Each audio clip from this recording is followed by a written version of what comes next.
এটার অনেক কেয়ার করা হয়। এত সুন্দর একটা সামনে মানে উইদাউট মেকআপে আমি দর্শকদের বলবো খালি দেখে না এরকম করো না, সেটা হচ্ছে যে নিজেকে সুন্দর রাখো কি করে একটু দর্শকদের টিপস দাও।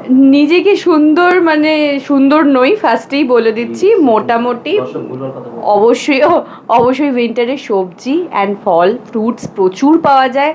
প্লিজ তোমরা কনসেন্ট্রেট করো ফ্রুটসে এবং সবজিতে, বিকজ যত আমরা ভেতরটাকে হেলদি রাখবো তত আমাদের স্কিনটাও ব্রাইট হবে। অ্যান্ড টপিক্যাল মানে তোমার অ্যাপ্লিকেশন যা করবে সেটা তো করবেই, যত অনেক রকম জিনিস আজকাল রয়েছে সেটা কিন্তু সব মেখে নিও না। যেটা তোমাদের স্কিন অনুযায়ী যায়, যেটা তোমাদের স্কিনে ভালো লাগে, যেটা শ্যুট করে সেটাই তোমরা একদম হচ্ছে প্রপার ইউজ করবে। আর আমি সবসময় বলি হেলদি খাও, হেলদি না খেলে পরে কিন্তু কিচ্ছু নয়, ভালো খেতেই হবে। ওই ভাজাভুজি খেয়ে গেলাম তারপর 4-5টা ব্রণ নিয়ে মুখে ঘুরে বেড়ালাম এইবার আমার কী হবে গো, ওরকম করলে চলবে না, একটু স্ট্রিক্ট হতে হবে।